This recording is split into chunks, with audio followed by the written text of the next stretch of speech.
Art Bell, how are you? I'm good. How are you, Kino? I'm okay, thank you. Thank you for coming on to the show. It's a pleasure to have you here. It's my pleasure to be here. Thanks for inviting me. Yeah, no problem. So, where are you coming to us from today? I am in Park City, Utah, in the fabulous United States. Nice, nice. How's it going over there? How's the day so far? How's the weather? It's about 15 degrees. I think we're in for a big snowstorm, and that's good because the ski resorts are going to open this weekend. Nice, nice. So, you're looking forward for the December vibes. Yes. Yeah, it's fun to start the ski season. So, do you normally just stick around during December or do you go somewhere? We live here. As crazy as that sounds, we've always loved this place, and I've been writing, and this is a great place to write, so we decided to live here. Yeah, no, nice, man. But do enjoy, do enjoy the snow. Me personally, I'm not a fan of too much cold. Like I'm more of a summer person, sunny vibes. Well, you know what? It's sunny. It stays sunny a lot. And Yeah. even cold is not as bad as it is in New York, where I was originally, where I had my career and in television. That was pretty cold. That was tough cold because it was very humid. Here it's very dry. Yeah, yeah. And I know the first time I reached out to you via Caught Me, you were away. You were in Europe, if I'm not mistaken. Uh, that's possible. We have been traveling like crazy lately because it's a good opportunity, and we want to do it while we're still young and able to go upstairs and things like that. So we've done. We were in Greece, then we went to Italy. We were in Machu Picchu. We went to Antarctica. It's just been a crazy couple of years of lots of traveling. We enjoy it. Actually, I will say this: my wife enjoys it more than I do. If it were up to me, I'd probably just pretty much stay in this room. But she loves to travel, and she takes me wherever she wants to go, and I always enjoy it. She's always just fun to be with, and it's fun to travel. But if it were up to me, again, I wouldn't travel further than the grocery store. Yeah. I mean, we'll get to your writing career soon, but does the traveling influence your writing while we there? Well, hmm, interesting question. I think the thing that influences my writing the most is reading. Uh, and traveling, I hadn't really thought about it like this, but traveling does make you look very closely at where you are. And as a writer, especially as writing novels, well, even writing my memoir or short stories, you really want to be able to describe where you are and what it's all about. And that ability gets honed when you're traveling because everything's new. You're Yeah, really looking, you're really kind of listening, you're really kind of trying to understand what the place is about. And so even if I'm writing about a place I know about or lived in, I try and think about it as someone who hasn't been there and seeing it and is seeing it for the first time. So I can really kind of pick out the tales that make it special. it's that you stay grounded wherever you are, which is so important in life. Yeah, You exactly. know, Yeah. just keep it all in. Yeah, you want to appreciate where you are. Yeah, You yeah. really want to get as much out of it as you can, including the language. And by the way, I'm not very good at languages, uh, although I'm desperately trying to learn Italian and have been for years. But I mean, now we got AI to help us out with that. With the AI smart watches, AI smart glasses. Now you can talk to someone from a different country, and it's telling you exactly what that person is saying. Yeah, but like so much AI, it's cheating. It's so interesting to be able to speak another language. And as I said, I'm not very good at other languages, but Yeah. um, it's it's another adventure into how people are and see the world. So, and Italian, I got to say, Italian is a much more beautiful language than so many I've heard, including English. I mean, it's just pleasure to listen to. It's not. So Yeah, that's and what. also just experience different cultures, different backgrounds. It like enlightens a person. Expands our mind. For me, Yeah. I'm sorry, I didn't get that exactly yeah. what we said. No, I said just to when you surrounded by different people and just taking in the different cultures, Yes. different languages, as you said, and just learning. It expands your mind. Just like thinking further than what you've actually been thinking, throughout your whole life, because we get so stuck in our own narrative, and that's all we believe until we experience other cultures. Then we're like, wow, this is fascinating. Look at how they go about life versus how I go about life. Then you start learning from each other. And That's absolutely true. That's absolutely true. And I think that, of course, that can't help but influence your view of the world and your writing. I mean, one of the things that is fascinating to me is the fact that the United States is not very very old. I mean, it's a couple hundred, 300 maybe, since it's been around. So we don't have the kind of the ancient history that you find the same way in Europe and in the Middle East and in Africa. We don't have that. So walking around looking at things, you say, wow, this place is way old compared to what we're used to around here. So especially in the West. I mean, I lived in New York, and the East Coast was populated pretty early. So there's a lot of older things there, relatively older things. You come out west, everything's new. The place wasn't settled for 100 years after the United States got started, essentially. yeah, that's a good point you've made, about the US. It's a good Yeah. point. I've never looked at it that way. Never looked at yeah. Yep. Yeah, thanks. So Art, you you are labeled a pioneer in the entertainment industry. Your journey started off in television, you started your own channel, you've produced series, shows, documentaries. So before the buzz of the entertainment industry, what does your life look like? Where did it all start for you? And how did it lead up to getting into entertainment? Well, it was kind of a circuitous route. I will say this: I was fascinated by comedy at a very young age, uh, entertainment in general, but comedy especially. And I remember watching comedians on television when I was 6 or 7 years old, and marveling at the fact that they could not only get everyone in the live audience to laugh, wherever they were taping the show, but everybody who was watching on television. And in the old days, when I was watching, that could have been 20 or 30 million people watching at the same time, this person making them laugh. And I thought, wow, comedy is a very, very powerful way of communicating and way of relating to people. So my fascination with comedy started very, very early on, and continued through my school years, that's for sure. By the time I got to high school, I was writing a little bit. I was writing satire uh, and kind of crazy songs. I mean, the things you do in high school. But I wasn't much of an athlete. Actually, that's not true. I was actually a pretty good athlete. I hate to discredit myself that way.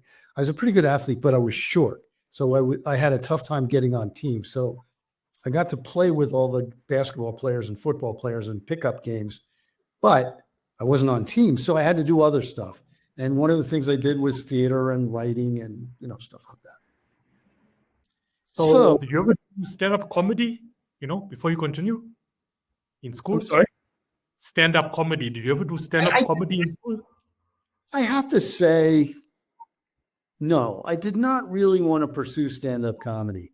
Uh, I tried a little bit of it. It's wicked hard. I mean, I was really more drawn to writing. And in high school and college, I did theater, and I did sketch comedy, short, funny scenes that I wrote and performed. with friends of mine in college, especially, or in high school. And then interestingly, I graduated from college and went into, I was an economics major. So I became an economist, which is a long way from the entertainment industry.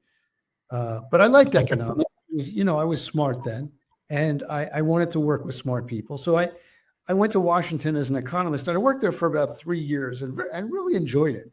I mean, it was a good time. But I ended up going back to business school.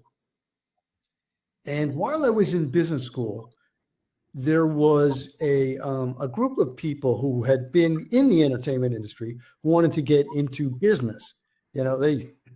Which was funny because I went back to business school kind of to get out of business and into the entertainment industry, figuring I'd apply to television companies and film studios and things like that. But anyway, so there's all these people who are theater people and film people and musicians, a lot of musicians who wanted to get into business.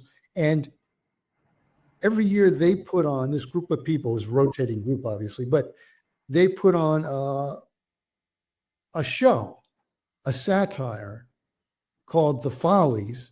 And it was a takeoff on, what was going on in business school in those days. And so the first year I was in it and it was really fun. The second year I wrote it. I wrote the whole thing, including the music and it came out great, I mean, I was really proud of it. And people told me it came out great. And I thought, you know what, I really do understand comedy enough to at least do something like this. And maybe comedy can be a career for me. Not so much as a performer. I did want to be in the business of entertainment.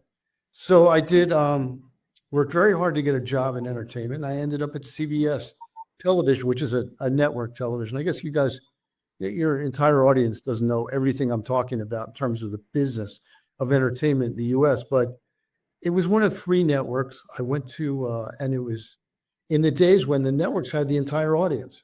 3 networks had all 75 million households. They just split them up every night, no cable, nothing like that. So I went to CBS and it was really boring, I gotta say. I was working in finance and it was so boring that it was like working in the post office. I could not stand it, really. I remember this one time I went to my boss and I said, I work on this financial report for 2 weeks every month. And then I pass it around to people.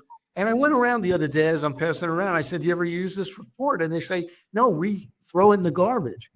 So I'm spending 2 weeks, including like staying late at night and stuff, doing something that nobody cares about. I don't mind working hard, but why don't you give me something to do that's relevant? And she said, this is what she said. We've been doing it this way at CBS for 10 years, and we're not going to change it now. And I thought, okay, this is a great use of manpower, especially my manpower. I was really kind of interested in doing something important. On top of that, I had decided this was the time I said there was no cable, but it just started coming up. HBO had been around for a few years. I think ESPN had started, the sports network had started, cable news had started. So it was just, there were a couple of channels starting. And I said, I wonder why there's no comedy channel. I mean, there's a music channel, MTV's up there. And so I started thinking about what a comedy network would look like. And that's how I started that whole thing. And I would talk to people about it in the industry, in CBS, and they'd say, no, you can't do that. It would never work.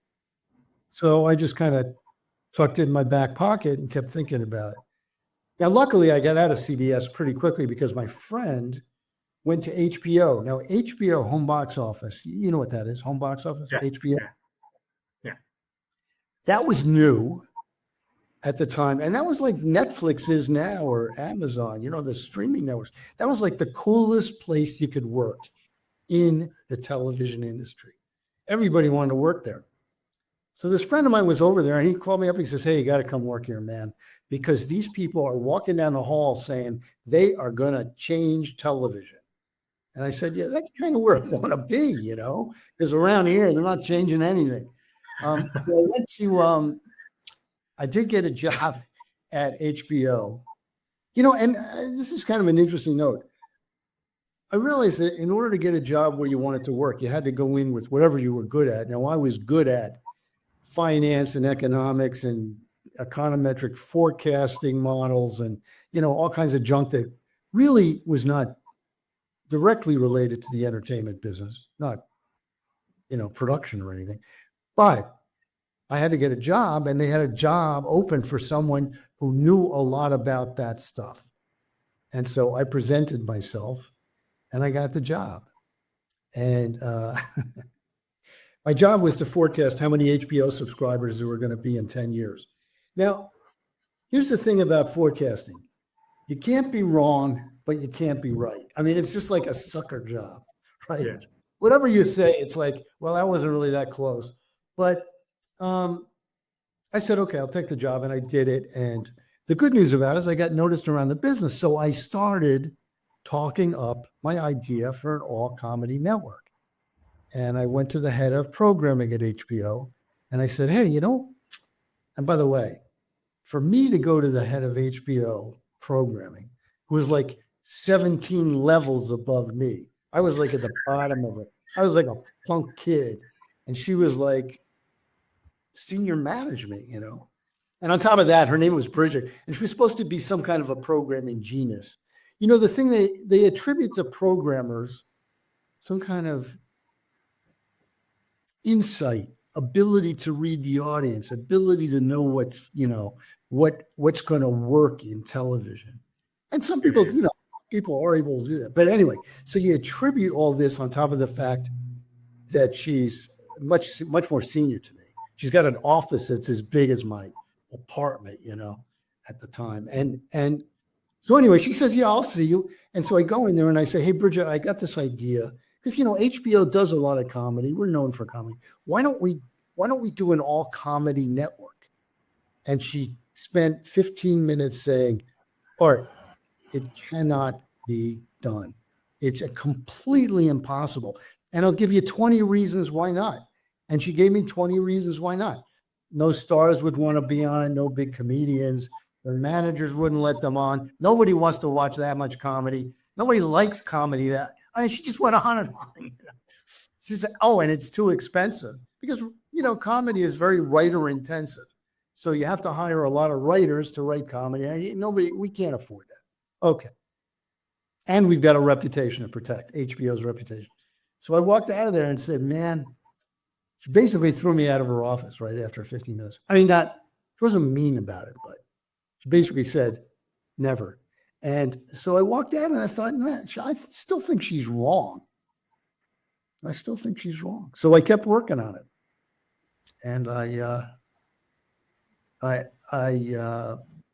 went back to my office and said, I'm going to have to get another job somewhere. Same way I did when I was at CBS, like this ain't working, So I started writing my resume and I attached to it something I had worked on, like a financial plan and a business plan and a programming plan for a comedy network. And I figured I'd attach that to my resume and send it to, all the entertainment companies. I was in New York City, so there were a lot of them, and the ones in LA. But before I got to send it out, my boss's boss came in and said, what are you working on? And I showed him and he said, wow, this is great. We should show the chairman of HBO because he would be interested in this. And I said, really? I said, okay, well, when do we show the chairman? I was excited and everything. He says, let's go right now. I said, whoa, wait a second. I don't have a presentation. I don't know what to say to I haven't. And he said, come on, we can go in. We'll get in there. So we walk over to the chairman's office. And if you think Bridget's office was big, this guy's office was like the whole floor practically. Anyway, so we walk into the chairman's office and he's a scary guy. He had been declared by the New York Times a week before the most powerful man in entertainment. This is the mid 80s, when HBO's came. And I'm like the least powerful man in entertainment or anywhere for that matter. Power was not like in my corner at that point. But anyway, so we walk in and my boss's boss, Larry, his name was, Larry says, hey, Michael Fuchs, Michael, Art has an idea. He wants to run it by you right now. And Michael says, look, you guys, you're supposed to make an appointment when you want to see me. That was the first thing he said. And I wanted to run out of the office like, oh, wow. But Larry said, no, you really have to see this now. And apparently Larry and Michael were friends. So Michael says, okay, what do you got? So he sits down. I pitch my little heart out. And I really had nothing planned, but I've been thinking about it long enough. You know, when you're thinking about something for a long time and someone says, telling me about it, Yeah. you got it. You got the key point. So I pitch my little heart out. And at the end, he says, I like it. Let's try it. He said, I want you to do some more research. I want you to make a demo tape of what a comedy network would look like. And come back in a couple months. Tell me what it looks like. And if it looks good, we'll present it to senior management and maybe it'll make it work. Now, I'm kind of shorthanding this. I mean, it's a longer discussion, but so he teamed me up with this is my favorite part. He teamed me up with the head of comedy at HBO. And this guy's name was Stu Smiley. Yes, that was his name, Stu Smiley, head of comedy at HBO. And he said, the minute he met me, the first thing he said was, what do you know about comedy? And I realized at that point that I was an amateur. I didn't know anything about comedy. I know I liked it. I know I had some experience playing around with it. But it's like, it's like you play baseball and then suddenly you're on the field with the New York Yankees and they look at you and say, what do you know about playing baseball? Nothing. I like baseball. That's essentially what the experience was because, Stu had been in the business for 10 years. He knew all the comedians. He knew their managers. He knew how to make comedy, produce. I didn't know anything, right? Anyway, we partnered up. We came to terms, it wasn't easy, but we put it together. We launched we did the presentation to the entire executive staff of HBO, right? And about 25 senior and executive vice presidents, right? It's a pretty scary looking group, including Bridget, by the way, the one who had said, never happened. Right? She's sitting in the front row. And at the end of the presentation, everybody's applauding. Yeah, it sounds great. Wow, it sounds great. Michael Fuchs, that chairman, did something that I found very interesting at the time. And it confused me, but then I realized why he did it. He went around the room, looked each of the senior executives in the eye, and he said, what do you think of this? And they had to say that they thought it was a good idea, that they liked it, that they wanted to try it, that they were in favor of it. He wanted to hear from everybody that they weren't going to say when this thing got started, you know what, I knew it was never going to work and I'm not going to have anything to do with it. He wanted their commitment right then and there. And I thought, man, what a great thing to do. What a great management technique for starting a new business of any kind. Make sure everybody's on board. So I got to tell you one other thing. He gets to Bridget, right? The head of programming, who said we're going to work. And I'm on the edge of my seat. Like, what's Bridget going to say? But she hated the idea. And he says, Bridget, what do you think of Art's idea? And she says, he says, Michael, I think it's wonderful. I had to keep myself from laughing, Anyway, that's corporate politics right there. Anyway, so so we started a comedy channel. We called it the Comedy Channel. I wrote about this. You didn't mention this, but I did write a memoir about this. Did you read it? No. Do you know about it? No, I actually wrote it down now. I never see anything about a memoir. I'm gonna have to put it. I have to put it right in front of you here. Can you see that? Yeah, I can. I love the cover. It's called Constant Comedy: How I Started Comedy Central and Lost My Sense of Humor. And it's really the whole story. And the story I just told is like the first couple chapters, you know. It's Bridget in the book. Yeah, you want me to read part of it? She's like the star of the show. You know? Yeah, she's at the beginning. Yeah, she's at the very beginning. Well, you know, I don't know what kind of time we have, but if you wanted me to read a section, I would. So No, you're more than welcome to. You're more than welcome to. let me just read a little bit. Maybe, you know, I don't know if your audience is fascinated by reading stuff like this, but I mean, your story so far is so inspirational. You know, you're 25 minutes in, but so inspirational. Like, I'm thinking anybody listening, how can you not want to know more right now? yeah. Okay, so here we go. And then I'll tell you a little bit more about this book. And you know, I wrote another book. You knew about that one. I've got What She's Hiding. Yeah, we'll get to that. Okay, so anyway, and that's the book I want everybody to buy now because it's new. But you can buy this one too. Okay, so comedy was suddenly everywhere. And I thought, why not a comedy channel? I decided to meet with Bridget Potter, HBO's head of original programming, to run the idea by her. I phoned her assistant, said I was the director of new business development and other new channels, and I had a programming idea. She gave me an appointment. The following day, I arrived promptly, and her assistant waved me in. Bridget, standing in front of her desk with her arms crossed, invited me to take a seat and start my pitch. She listened to me for about 30 seconds, long enough to understand that I was suggesting that HBO launch an all-comedy channel, before cutting me off. Arthur, it can't be done, she said, as I sat on the couch in her office. Bridget knew me as Art. Nobody called me Arthur except my mother. There's so much comedy on television all over the dial.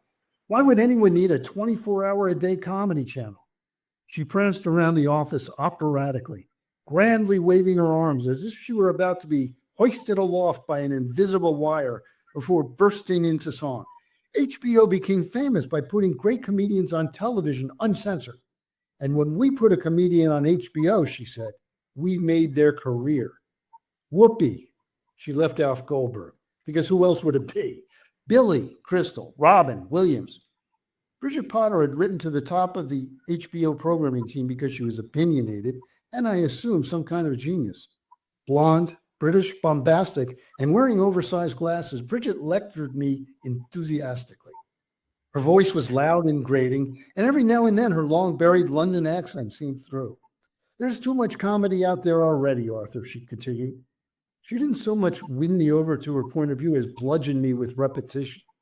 What comedians would be on the channel? Nobody good. Robin? No. Billy? No. Whoopi? Absolutely not. Their management would just die before they'd let them appear on a comedy channel. And there's no way you could consider making a comedy channel without A-list talent.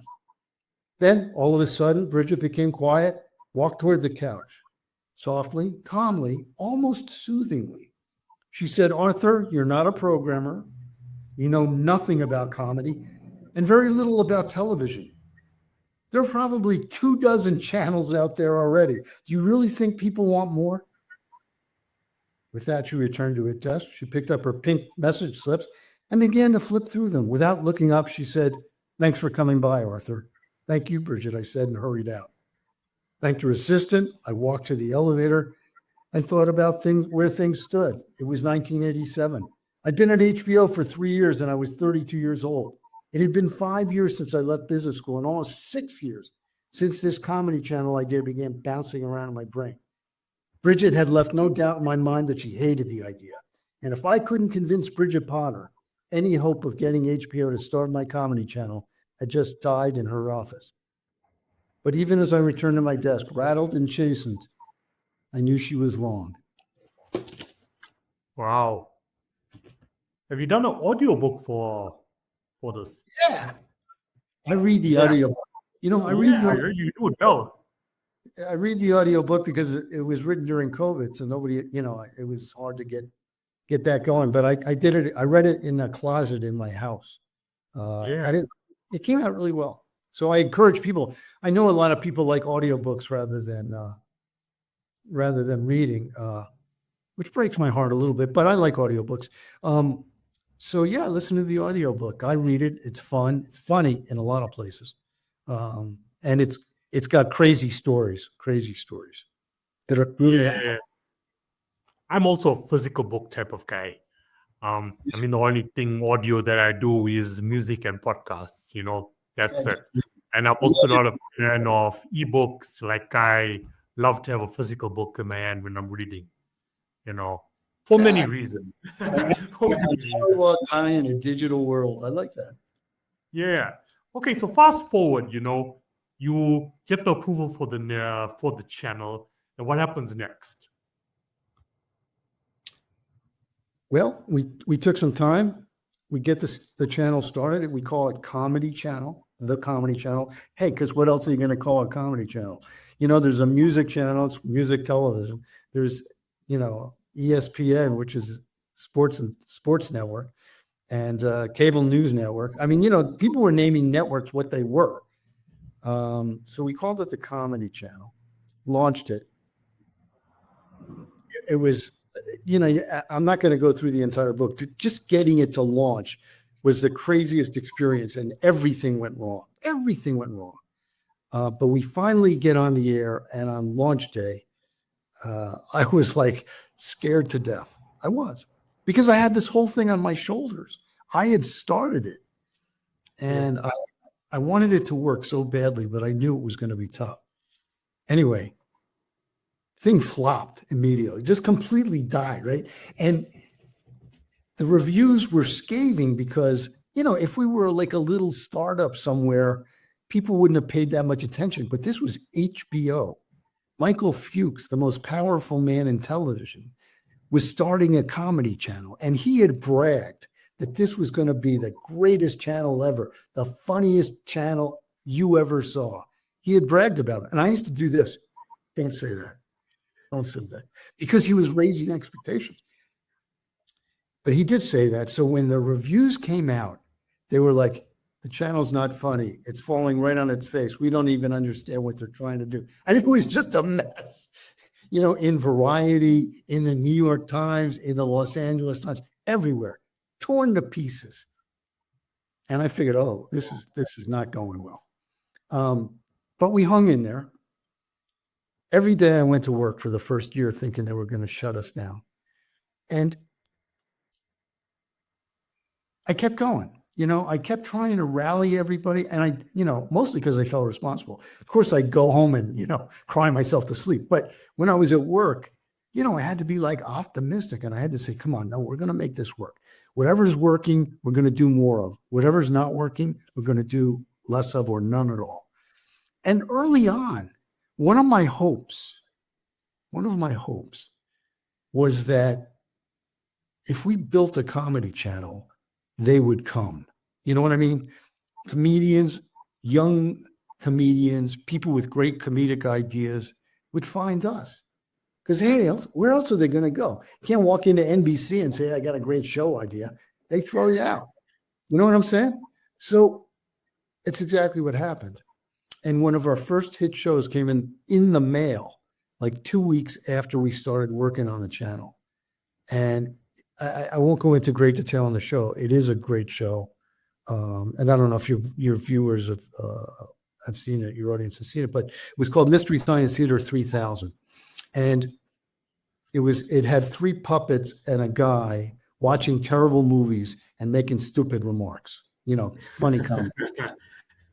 And we watched the tape, and it was so funny. These guys were in Minneapolis. He flew out the next day.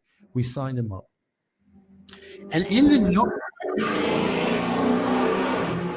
when they sent us the cassette with their show on it, they said, hey, we hear you guys are starting a comedy channel. Is this something you might be interested in? And I went, boom. This is what I expected to happen. People would find us, and they did. And that's part of ultimately what made us successful. People brought their ideas to us eventually. And now it's Comedy Central. I mean, I won't go through the whole idea of the whole thing about how it became Comedy Central. We got competition. We had to merge with another comedy channel. because MTV started a comedy channel. They wanted to get into the act, but they weren't that good. And we merged with them, even though we thought we were better. And a lot of people got fired, but I stayed with the channel as head of programming. And we took it from there. And we renamed it Comedy Central. And the rest is history, you know. It's still on the air. South Park, you know, Jon Stewart, The Daily Show, all those great shows that came out of it. You know, and I'm very proud of it. Very proud of it. Are you still part of Comedy Central? Are you still involved? No, I, you know, it's tough to. You're like the founder, you know. It's not necessarily, you like you're the founder. Okay, You know? founder. So here's what happened. I'm kind of giving away the ending, but it's, you know, it's a memoir, so it's not like people couldn't look it up if they wanted, you know, if they wanted to. I was there for 8 years, and we really put the channel together. I was really proud of it. But they fired, I wasn't president of the channel. I was head of programming and marketing. They fired the president because the board didn't like him, essentially. He wasn't doing a good job. You know, he just wasn't a good person. Not a good person. He wasn't a good manager. And it's, you know, again, it's all covered in the book. But they brought in somebody new, and the somebody new was from the MTV side. I was from the HBO side. The previous president had been from the HBO side. And so the new president came in and fired everybody who had been associated with HBO before the channel started, including me, which was, you know, of course it was, not of course, it was the first time I'd ever been fired. And it was a real shock, I got to say, because why would anyone fire me? I was a hard worker. I was smart. I was creative. You know, I had given a lot. I'd really given a lot of myself to this channel, you know. But he called me in and he said, you know what? You got your fingerprints all over this place. I can't have you here. And so it was devastating. And interestingly, Michael Fuchs, who was not working there anymore, called me up and he said, I didn't even know how he knew I got fired. This was like 20 minutes later, but he knew because he was at Warner Music at the time, head of Warner Music. He said, listen, Art, if I were there, you would have a job for life. You were the founder. And I said, thank you, Michael. Thank you for saying that. And that was it, you know, boom, I'm out. I just got to ask, you know, bit off topic, but how did you take it emotionally knowing that you founded this channel? And I mean, Comedy Central is still well known. You know what I'm saying? Even in my generation, it's still well known. How does one, you know, deal with that in that present moment and still evolve into a phenomenal author in this day and age? Like, I mean, most people have been like, life is over for me. This is it. Done with. Life is over. Well, life couldn't be over. I had a wife, a house, and a kid, you know, a little baby. And I actually, I had 2 kids at the time, both, you know, very young. I had to keep going. I had to pick myself up and keep on going. Now, keeping on going was not something I was unfamiliar with because 8 years at Comedy Central, especially getting it started and everything, it took a lot. And the book is about perseverance. So many people I know who read the book said, you know what? I love the book. I gave it to my teenage kid because it's about hanging in there. It's about perseverance. It's about not giving up in the face of, you know, fairly horrendous circumstances, you know. And the most and the end of the book is the most horrendous for me. But of course, I pulled myself together. I spent some time visiting with people who were friends of mine in the business in higher places. I was given, you know, I had friends in the business and I immediately got work as a consultant. You know, they weren't going to watch me, you know, die. You know, they wanted to help. And that was good. That was good. But it wasn't a job. And I was really concerned that I'd never get a job again. I was about 40. But I met with one guy who was, you probably know him actually. Of course, I have to remember his name. But he was a big deal in the entertainment industry and in the music industry rather. He had been a hotshot music producer, and then he ran CBS Records for a while and everything. Anyway, I went to visit him because somebody said, go talk to this guy. It's in the book. His name's in there too. And he said, you know something? This is the entertainment business. If you don't get fired once in a while, it means you weren't really doing anything important or interesting or revolutionary. And I took that to, I mean, that made me feel better because I looked around and people do get fired a lot in the entertainment industry. It's not like working in an accounting firm where you're there for 28 years. And of course, that's probably less the case now, but you know what I mean? You know, it's a little bit of a risky business and it's a creative endeavor. And if things aren't going well, bye-bye. Or if there's a change of management, bye-bye. So I spent 2 years consulting. And I have to say, you know, talk about making lemons into lemonade. I never really wanted to do that. But I ended up working for a lot of very interesting people and other channels. I worked for A&E. I worked for Children's Television Workshop, which was producing Sesame Street. They wanted to make a new channel. I worked, you know, again, I worked with some very smart, very interesting people, not on comedy, but on a completely different kind of entertainment. And I really got a good look at what it was like. And I also understood that at that point, I knew a lot more. I had a lot more confidence in myself by the end than I did when I started Comedy Channel. That's for sure. You know, I was pretty much a senior executive by then. And then I got hired. By Court TV. Now, that's probably not a familiar name. I got hired by Court TV, which was a failing cable channel that showed courtroom television drama, live courtroom during the day, actual courtroom trials during the day, and then repeated them at night. And of course, the channel was a disaster. It was failing, and they were going to shut it down. But they said, you know what? The owners were NBC and the person in the cable industry who probably was the wealthiest person and the most successful cable owner. His name was John Malone. Anyway, they said, okay, we're gonna give this one more shot. So they hired a guy named Henry Schleif. He became president, and he called me up and he said, hey, I don't know anything about. I'm sorry. He says, I don't know anything about running a cable channel, but you do. So you're going to come here, you're going to make it successful, and I'm going to take all the credit. And that's what happened. No, it's not really what happened. It is what happened in that I was really the person who put it back together. And he gave me a lot of credit. And we had a wonderful time together. And we made it very successful. And that was fun. That was Quad TV. Was that also now the foundation for your latest book out, What She's Hiding? Yeah, you know, not directly, but here's what happened. As I said, they were showing, when we got there, they were showing courtroom television reruns at night. Nobody wanted to watch that. I mean, it was getting zero audience.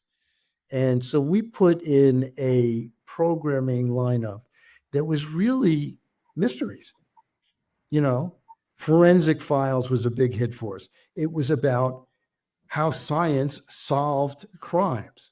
Of course, that became a big deal. CSI showed up on CBS. NBC took Forensic Files and showed it during the summer. They liked it so much. It was really a very interesting show and really made possible a lot of those forensic oriented mysteries that went on to TV. Anyway, we did that. We did real life documentary, crime documentaries, which, as you know, true crime is a big deal now.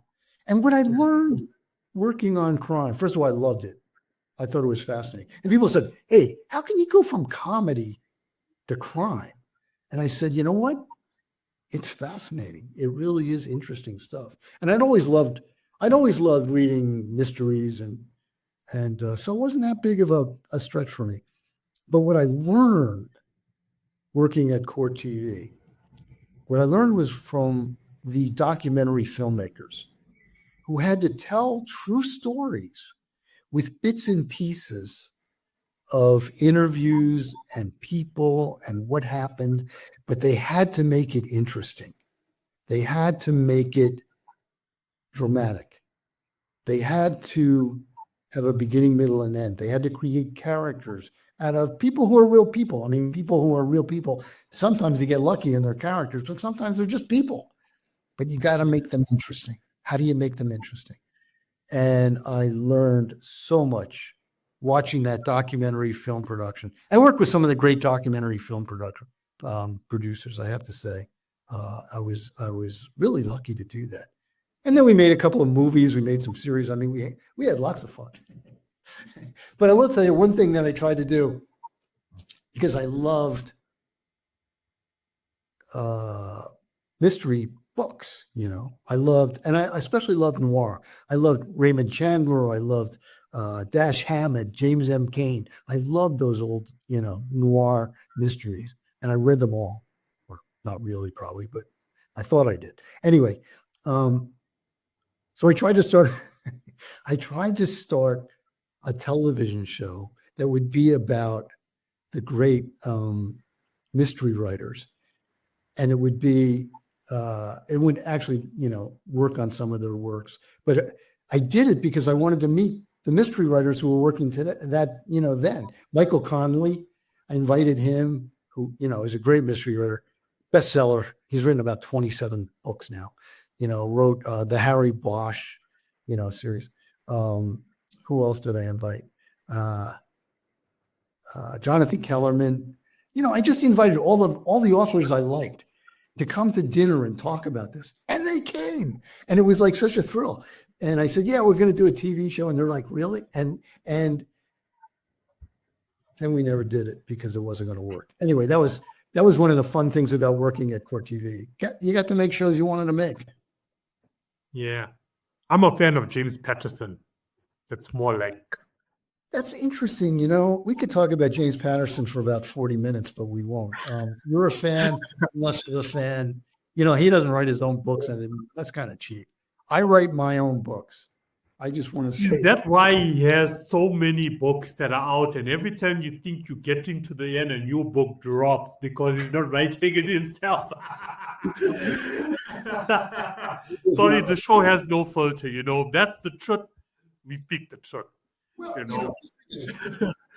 if you're James Patterson or Connolly or any of the bigs, and this is not across the board. I don't want to diminish them, but there's only in the book industry, there's only a few people who make a lot of money for the publishers.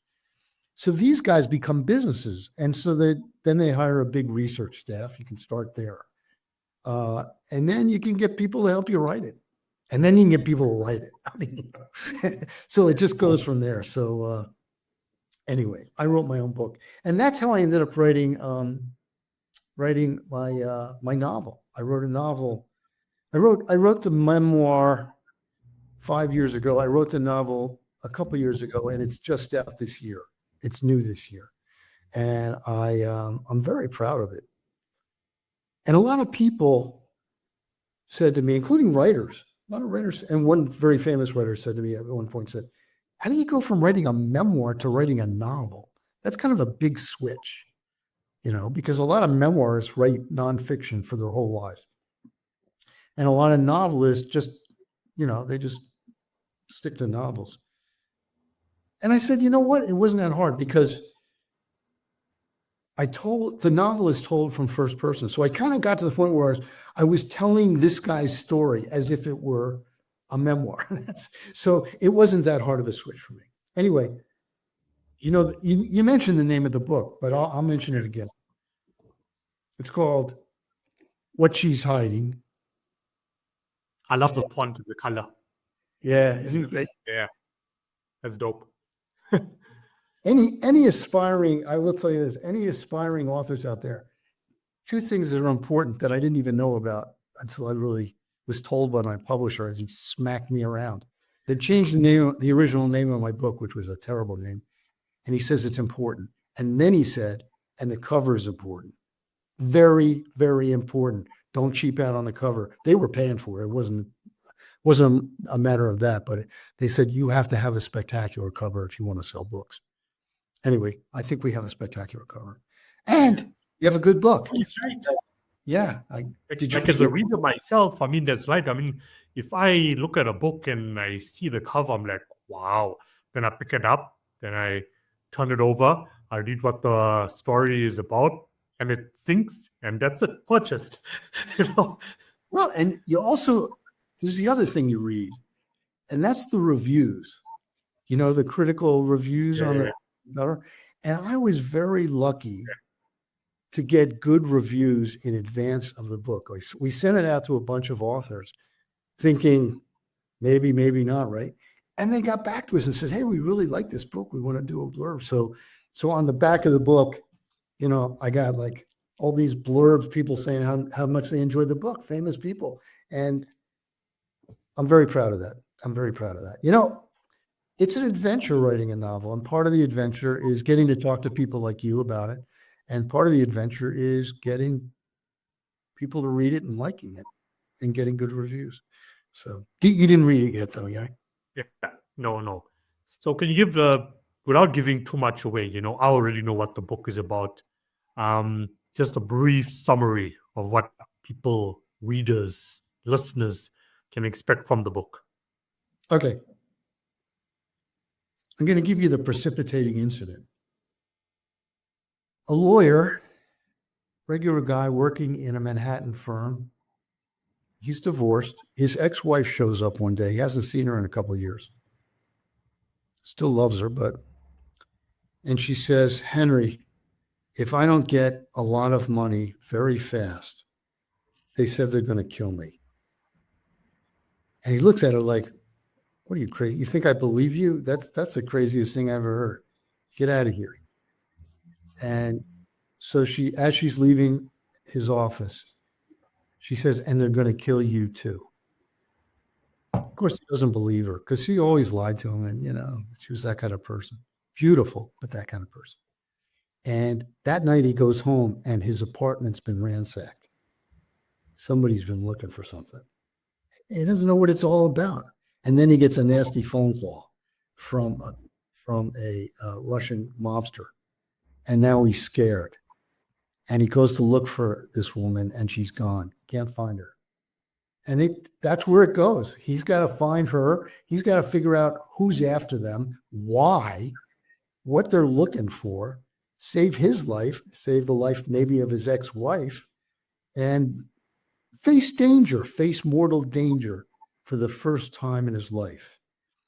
Now, let me tell you something. You start writing a book and then you realize what it's about. And that's what it was about. I wanted to find out what this guy, an average guy like me, would do when he was facing mortal danger, when somebody was threatening to kill him.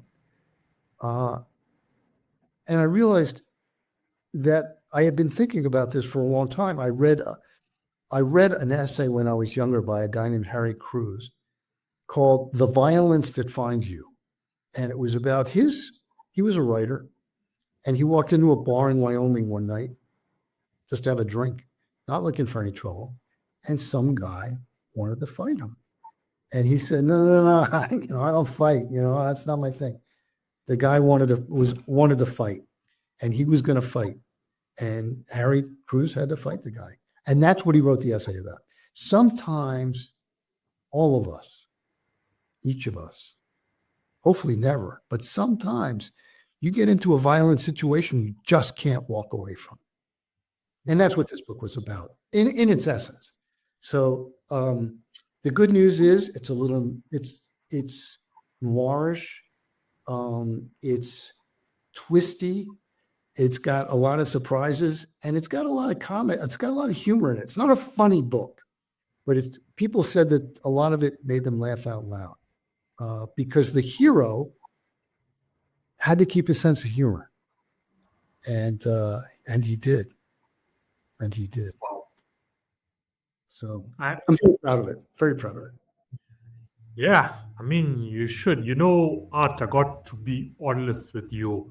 Rarely am I so quiet on a show, and that's a good thing.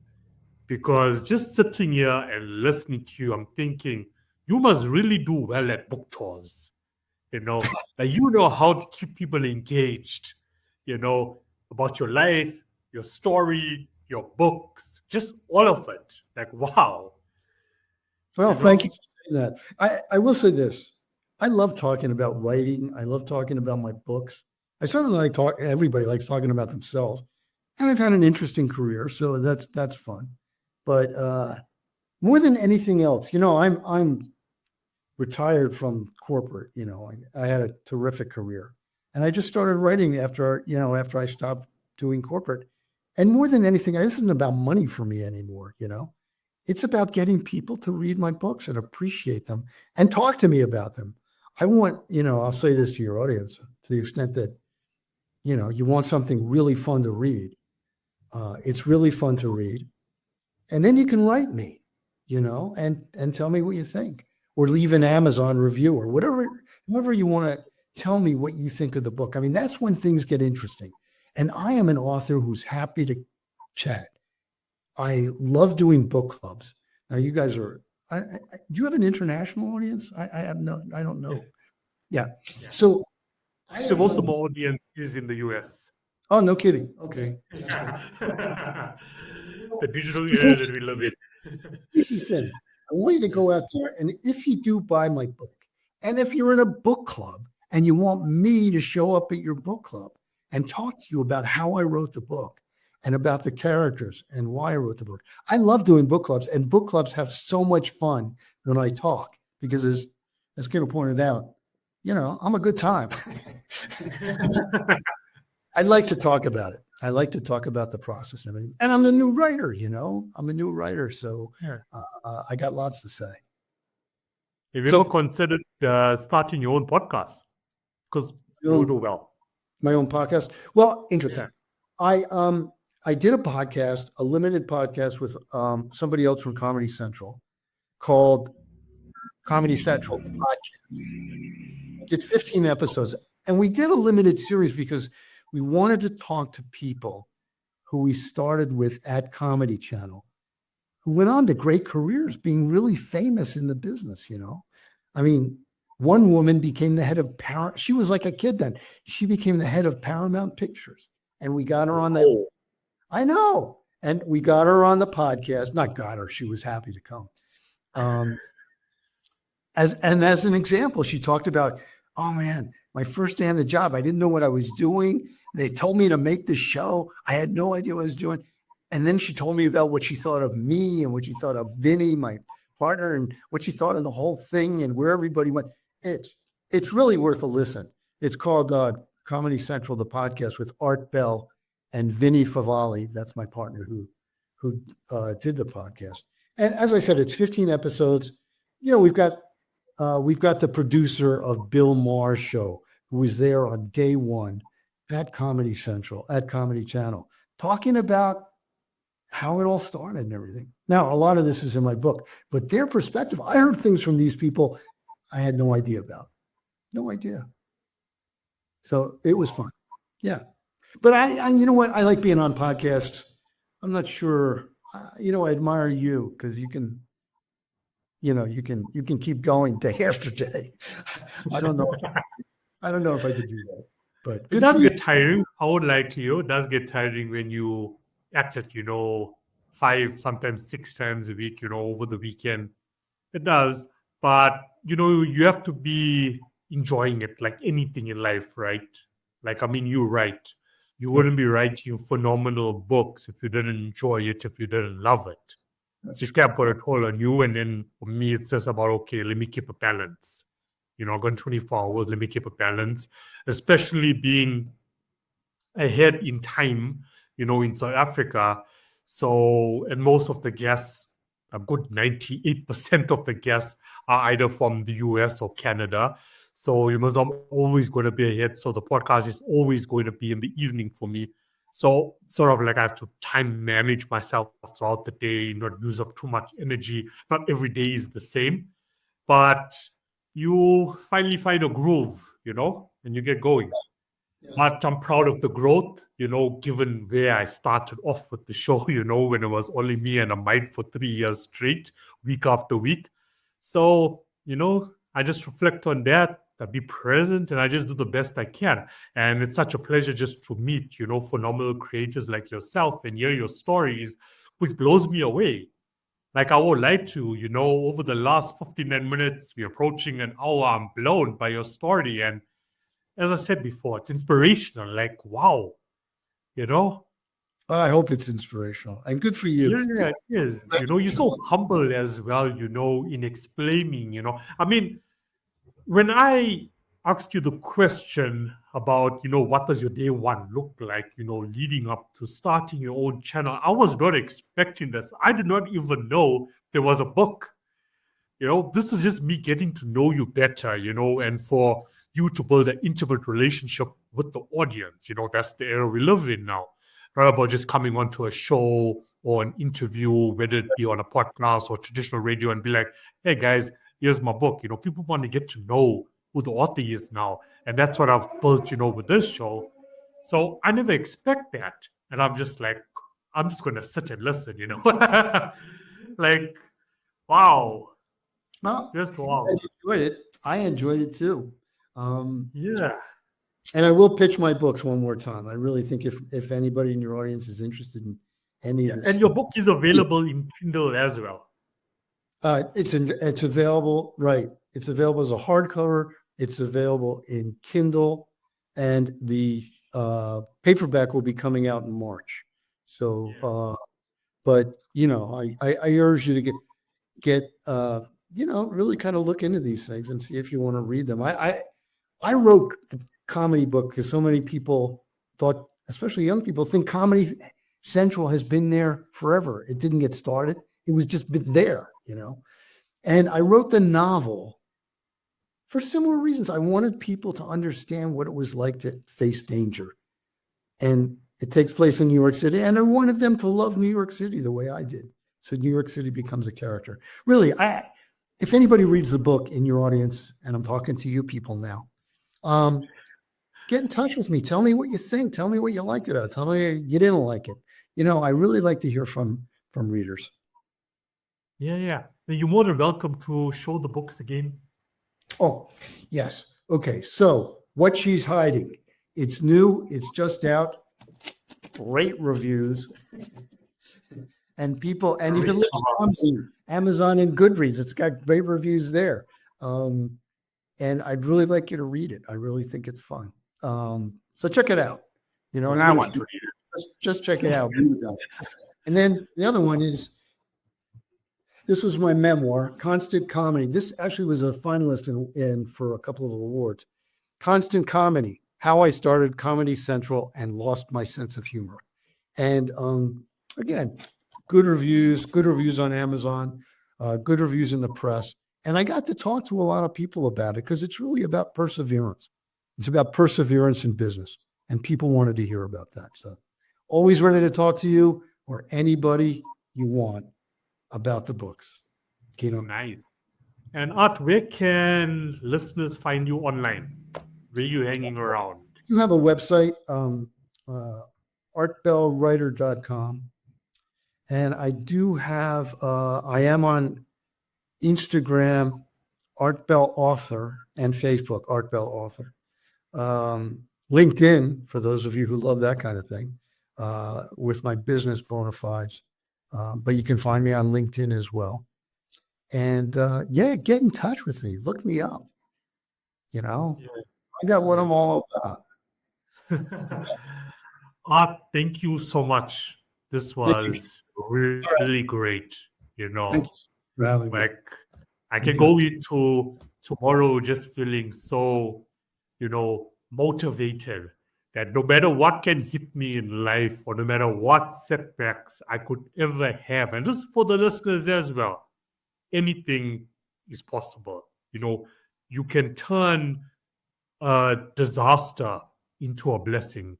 I always say look for the blessings in disguises on the show, and that I got from Winston Churchill. But you can turn any situation into a blessing. And that's what you have done for your life. And well done to you. Honestly, well done to you. And I wish you all the best. All Thank the you so best for 2026 and the years to come. Keep traveling, keep writing, and keep Yeah, inspiring, creating community around the world. I am working on the sequel, so anybody who likes this book gets to read the next one. Nice, nice. Art, thank you so much. And enjoy the rest of your day. You too. Right, bye. Bye.